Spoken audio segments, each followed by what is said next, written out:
So now let's have Walter Clark weigh in.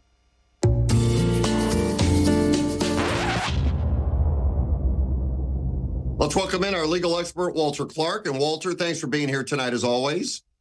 Delighted to be with you, Fred. I'm looking for some more sports analogies to explain things. Well, let's see if we can come up with one tonight, because here's what we're talking about. According to a ruling, police officers are no longer able to detain someone just because they think they did something wrong. Now, how do you view that? Well, it's an old problem, of course, and we have lots and lots of case law. The one you're referring to is a recent, just a couple days old, California Supreme Court case, unanimous decision, very, very clearly came down on the side of the suspect. And police are going to hate this. They're going to say this guy was suspicious. He was trying to avoid them.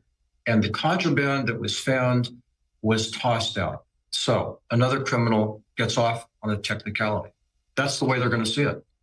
The other side has to do with the Fourth Amendment and your right to be free from unreasonable search and seizure. You can't just haul somebody in on a hunch. And, the old stop and frisk cases are not legal. It can be abused, and that's the reason. Very tough balance, though. Yeah, well, it seems to me if the police think someone is guilty of something and they pull them over, they should be able to stop them, talk to them, and try to figure this out. I guess what this is saying is we really can't do anything until you've done something. We can't work on a hunch. We can't use investigative powers that we caught something. You've got to do it, and we've got to catch it. Is that basically what this is? Not quite. I mean, they can't just pop you on a hunch.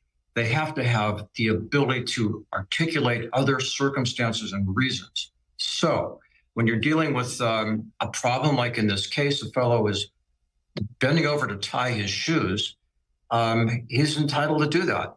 Also, one of the rules you need to remember is you don't have an obligation to talk to a police officer. You can walk away. You don't have to answer questions.